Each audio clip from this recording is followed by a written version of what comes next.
Assalamualaikum warahmatullahi wabarakatuh. Ketemu lagi dengan Pak Sambas. Kali ini Bapak akan menerangkan prakarya dan kewirausahaan dengan pertemuan yang keempat yang berjudul keberhasilan dan kegagalan kewirausahaan. Oke. Seorang calon pengusaha mengetahui berbagai faktor keberhasilan dan kegagalan yang akan ditekuni sebelum merintis usaha baru. Karena pada dasarnya memulai sesuatu yang baru pasti tidak mudah. Oleh sebab itu, mereka harus membuat perhitungan dan perencanaan matang. Gagal dalam melakukan suatu hal sebagai bagian dari proses menuju kesuksesan. Kegagalan identik dengan kesuksesan yang tertunda. Fakta menunjukkan bahwa para wirausaha yang paling sukses atau berhasil dalam berbagai usahanya sekalipun pada dasarnya pernah mengalami kegagalan usaha. Oke, kita lanjut. Slide yang ketiga. Tujuan pembelajaran kali ini kalian harus mampu menganalisis dan menyimpulkan informasi ataupun data serta membuat hubungan antara pengetahuan kewirausahaan dan praktik atau pengalaman wirausahaan. Yang kedua, kalian bisa menyajikan hasil analis dan simpulan dalam berbagai bentuk media, desain atau tulisan. Itulah tujuan pembelajaran kali ini. Oke, lanjut. Nah, ini ada gambar. Aku ingin menjadi wirausaha yang sukses. Bagaimana caranya ya? Oh iya, Pak Sambas membahas masalah ini minggu kemarin ya. Iya. Nah, ini menentukan ciri-ciri yang tepat seorang wirausaha. Itu pertama, percaya diri. PD adalah suatu modal utama bagi seorang entrepreneur, bagi seorang wirausahawan. Karena dengan PD adalah orang bisa menuju ke masa depan yang cemerlang. Dengan PD dia bisa bermotivasi ke depannya dengan gairah etos kerjanya yang tinggi. Dengan PD seorang wirausahawan akan terus berjalan menuju masa depan yang lebih maju. Itu. Kedua, berorientasi. Nah, seorang entrepreneur harus bisa mengorientasikan. Artinya kita harus bisa mengedepankan dari tugas dan hasil. Dari mana output dan input yang kita hasilkan ya, supaya relevan, supaya realistis hasilnya. Ya. Yang ketiga, berani mengambil risiko. Seorang entrepreneur itu harus berani mengambil risiko. Ketika risiko itu dalam pengambilan keputusan itu gagal, kita harus cross check, ya, harus cross check. Bagaimana kita mencari dari kegagalan itu. Apakah kita melihat dari masalah keuangannya? Apakah kita melihat dari faktor produksinya?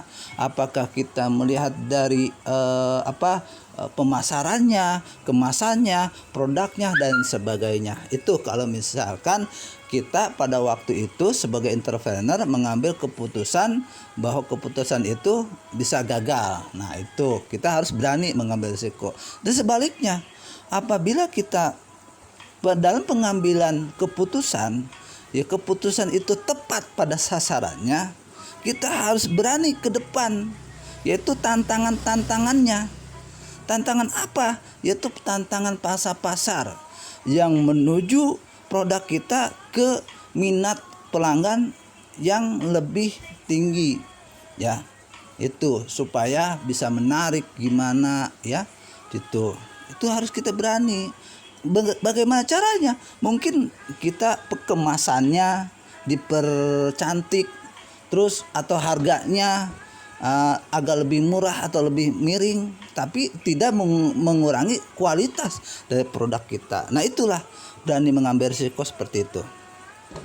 Yang keempat, kepemimpinan. Nah, ini seorang entrepreneur itu harus mempunyai sifat leadership.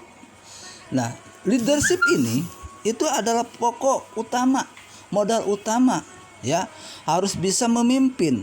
Karena seorang entrepreneur tidak ada rasa kepemimpinan, jangan harap perusahaan itu bisa maju ya. Itulah kepemimpinan.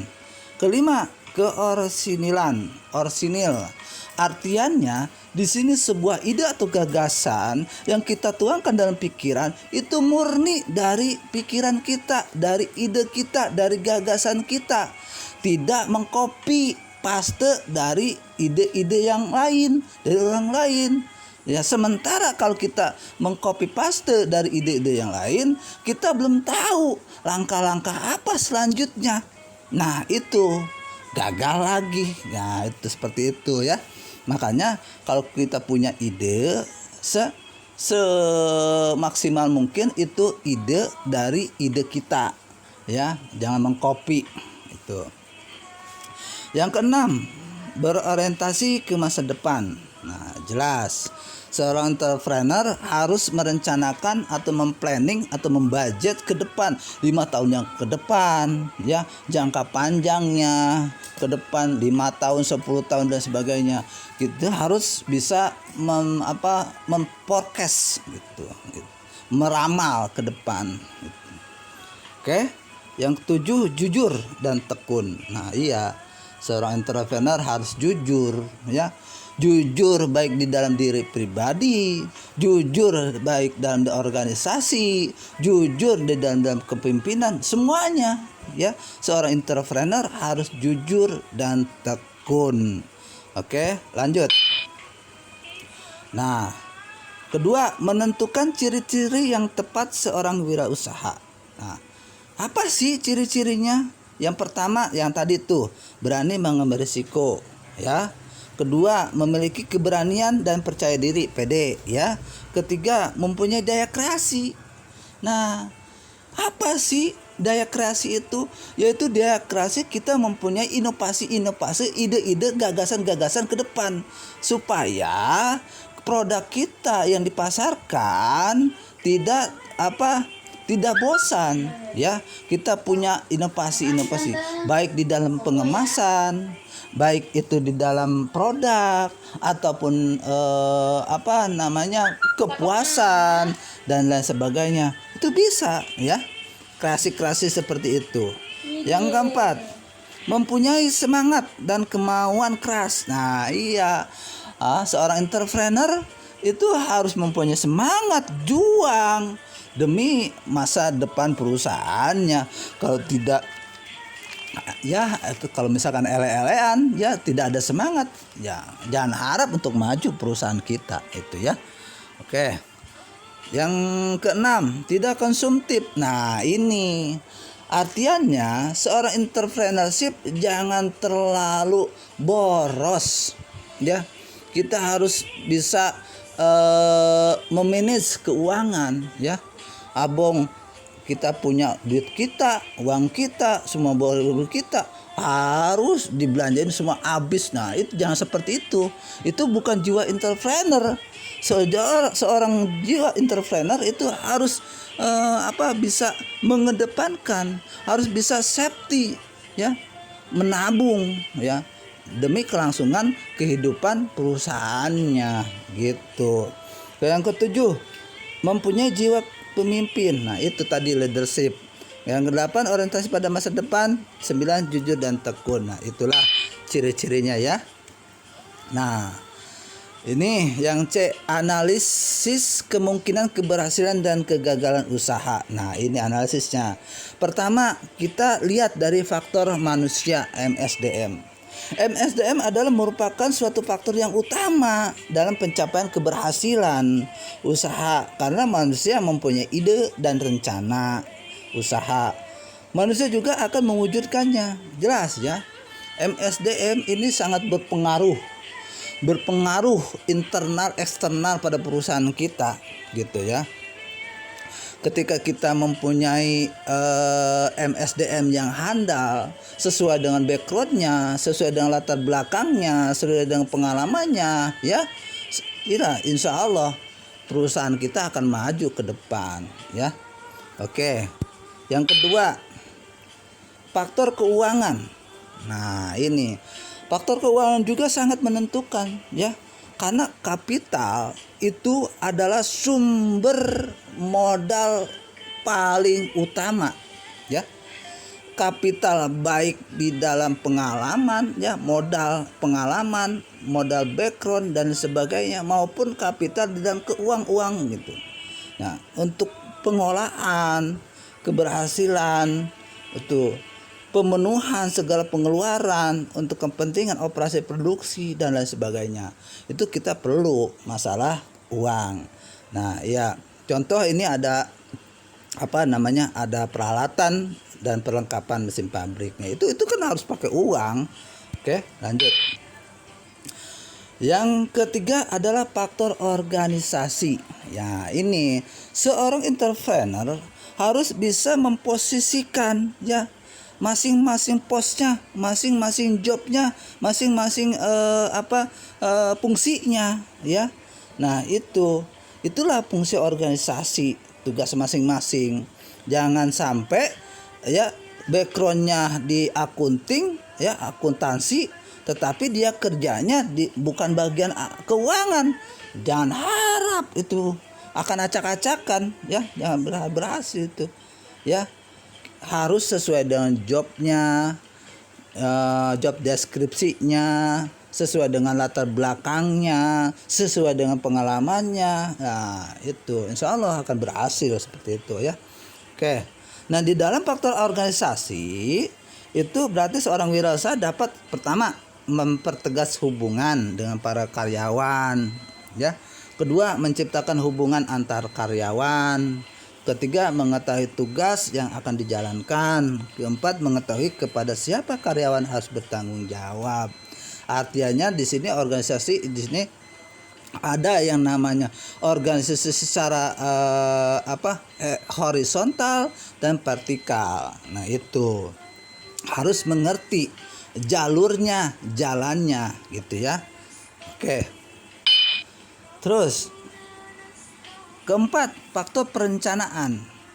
Perencanaan usaha dapat digunakan sebagai alat pengawasan dan pengendalian usaha. Jelas ya.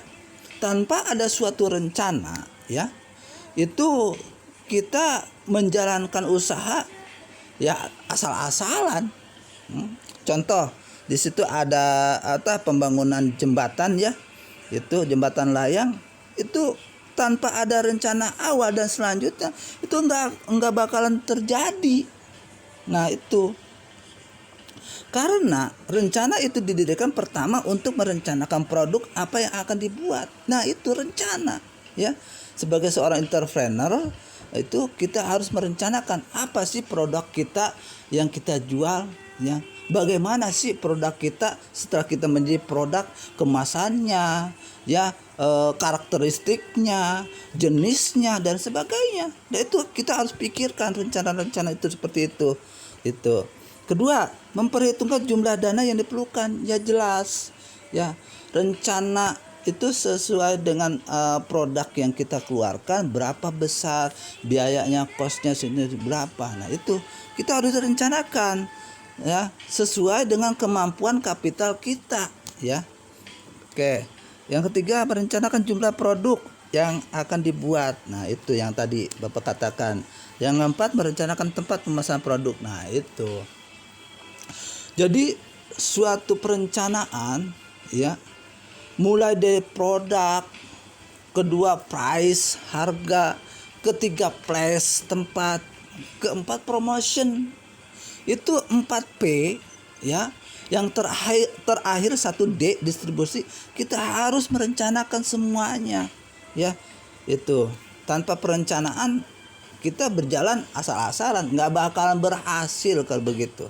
Oke, lanjut. Nah, ini kelima, faktor mengatur usaha. Jelas, di dalam usaha berarti di situ ada yang mengatur dan ada yang diatur ya. Dalam kaitannya dengan kegiatan mengatur usaha, perlu dilakukan oleh seorang wirausaha adalah sebagai berikut. 1. Menyusun uraian tugas pokok dan menjalankan usaha. Nah, ini artinya di situ harus ada job description ya. Jobnya, kerja deskripsinya apa saja, tugasnya apa saja yang dikerjakan sedetail mungkin supaya kerjanya terarah, teratur, rapi sesuai dengan tujuan visi misi perusahaan. Nah gitu. Oke. Kedua, menyusun struktur organisasi perusahaan. Ya tadi ya, struktur organisasi perusahaan mulai organisasi yang vertikal, horizontal. Artinya vertikal mulai dari owner ya, pemilik sampai ke bawahnya ada low manager, ada middle manager, ada top manager sampai ke supervisor dan sebagainya sampai ke kelas bawah karyawan. Nah, itu adalah vertikal. Horizontalnya ya, jadi sesama pekerja itu dianggap kita mitra ya, dianggap mitra kerja. Jangan dibeda-bedakan, sama haknya kita kasih ya untuk fasilitasnya dan sebagainya supaya supaya betah gitu, supaya langgeng kerjanya gitu.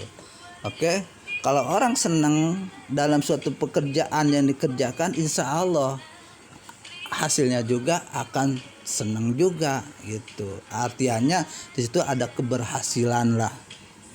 Oke. Yang keempat, menetapkan balas jasa dan insentif yang tadi lah Bapak katakan ya. Yang 5, membuat jadwal usaha. Nah, ini 5, membuat jadwal usaha. Artinya di situ ada schedule kerja, SOP, standar operasional ya. Nah, sebuah pekerjaan harus ada standar operasionalnya, schedule kerjanya. Kalau ada schedule kerjanya berarti kan terarah, teratur. Dari mulai A sampai Z itu teratur, terarah ya. Kalau ada schedule-nya, kalau ada SOP-nya sesuai standar yang diberlakukan oleh perusahaan. Kalau tidak ada SOP atau tidak ada schedule-nya, berantakan tuh kerja. Semau gue. Ya, jangan harap tujuan visi misi perusahaan akan dicapai. Oke. Lanjut. Keenam, mengatur mesin-mesin produksi. Ketujuh, mengatur tata laksana usaha, menata barang-barang. Nah, itu. Jadi seorang entrepreneur itu harus bisa memposisikan posisi masing-masing job, posisi masing-masing letak tata ruang kerjanya supaya terlihat rapi, nyaman, aman. Kan enak ya kalau rapi, nggak berantakan, nyaman, pakai AC dan sebagainya, ruangnya bersih dan sebagainya, enak kerja juga, ikhlas juga kan. Iya. Yang terakhir adalah menguasai usaha dan pengendaliannya. Nah, ini controlling atau pengendalian. Seorang entrepreneur harus seminggu sekali atau 1 hari sekali atau berapa kali itu harus ada evaluasi. Untuk apa? Untuk bisa bisa menguasai, mengendalikan, mengetahui hasil output inputnya berapa besar. Nah, itu ya, itulah pengawasan dan pengendalian usaha. Oke, lanjut. Nah, kelima, faktor pemasaran. Faktor pemasaran ini juga sangat penting di dalam sebuah perusahaan ataupun usaha ya. tanpa ada pemasaran, produk kita nggak akan nyampe tuh ke konsumen, nggak tahu ya itu. Jadi faktor pemasaran pada perusahaan itu pertama yang ditinjau adalah daya serap pasar. Artinya seberapa besar minat konsumen terhadap produk kita yang ditawarkan, ya. Seberapa besar konsumtif produk kita pada konsumen itu. Terus seberapa besar tingkat seleranya. Nah, itu harus daya serap itu penganalisis pasar kita harus tuh untuk mereview seperti itu. Supaya apa? Supaya kita bisa memprospek ke depannya. 1 tahun, 2 tahun, 3 tahun, 4 tahun, 5 tahun, nah, perusahaan kita bisa berjaya gitu. Ya. Yang kedua, kondisi pemasaran dan prospek. Nah, ini kondisi pemasaran. Artinya kondisi pemasarannya di sini kita harus bisa mengkondisikan. Kalau misalkan kita produk baru di dalam produk kita dipasarkan ke pasar, kita harus tahu, harus ngerti ya. Kita itu di mana tingkatnya, atau di low market ya, di bawah pasar, atau di middle market, ada di tengah pasar, atau di top market, di atas pasar. Kita lihat. Nah, kalau misalkan kita adanya produk baru diluncurkan, berarti kita adanya low market. Low market, sejenis produk kita yang tawarkan ada berapa pesaingnya. Kita harus terus menganalisis seperti itu ya, kondisi pasar ya. Kita harus mengetahuinya. Ketika kita mengetahuinya, nah itu dari mana? Dari hasil evaluasi ya, penganalisan pasar. Ketiga adalah program pemasaran. Nah, ini ya. Program pemasaran artinya di sini ada sebuah strategi pemasaran ya. Di dalam strategi pemasaran itu ada 4P ya. Pertama, produk. Ya, strategi pemasaran. Produknya sebagus mungkin kita produksinya, secantik mungkin, semenarik mungkin, supaya bisa diminati, supaya bisa pelanggan selera dengan produk kita. Nah, itu di dalam produk. Terus kedua, di dalam price, harga ya. Dan program pemasaran strateginya price, harga. Nah, harga yang kita tawarkan pada produk kita apakah terlalu tinggi, apakah terlalu rendah? Kita lihat tuh price-nya. Kalau misalkan seandainya produk kita harganya terlalu tinggi, kita turunkan. Nah, bagaimana caranya? Kita kasih bonus tuh. Beli 1 dapat 2 misal. Seperti itu ada kan. Nah, kita lihat tuh ya. Kalian pernah kan jalan-jalan ke pasar-pasar modern seperti Giant atau seperti Ramayana, Mall dan sebagainya, banyak situ, beli 1 dapat 2. Nah, itu adalah strategi ataupun program pemasaran sebenarnya, oke? Terus yang ketiga ada place ada tempat juga menentukan pasar ya. Ketika kita memproduk produknya, misal kuliner atau makanan, ya kita harus di tengah-tengah keramaian orang. Jangan sampai kita tidak tidak di tengah-tengah keramaian. Misal kita bukanya di tengah-tengah hutan atau di mana gitu, di paling ujung ya, jangan gak bakal laku kalau begitu ya. Terus yang keempat adalah promosi. Nah, itulah promosi. Promosi juga adalah bagian dari program pemasaran. Nah, bagaimana caranya promosi? Lewat medsos. Medsos kan banyak, lewat WA, Telegram, Instagram, atau Facebook dan sebagainya. Sekarang kan zaman modern, tinggal klik HP, ting, udah ada promosi. Oke, lanjut. Iya. Keenam, faktor administrasi. Nah, ini ya. Seorang entrepreneur juga harus bisa menata administrasi untuk menunjang kelancaran kegiatannya. Sebaiknya seorang wirausaha mempunyai catatan yang rapi, ya, mengenai kegiatan dan kejadian-kejadian yang terjadi setiap harinya.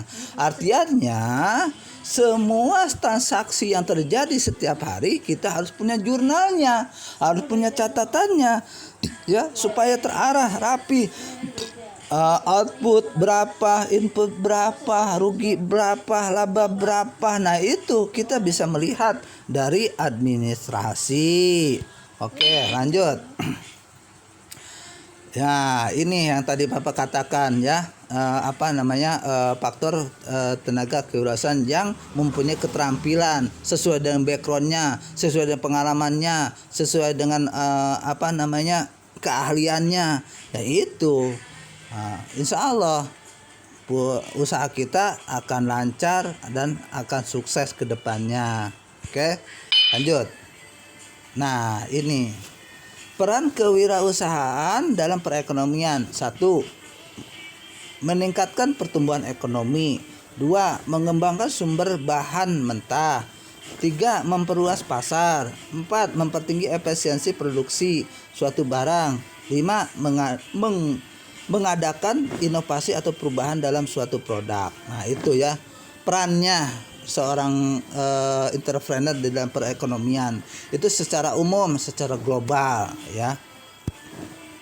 Oke, nah yang terakhir ini kalian, ya, tugas dari Bapak ini buatlah atau sajikanlah analisis kemungkinan kegagalan usaha.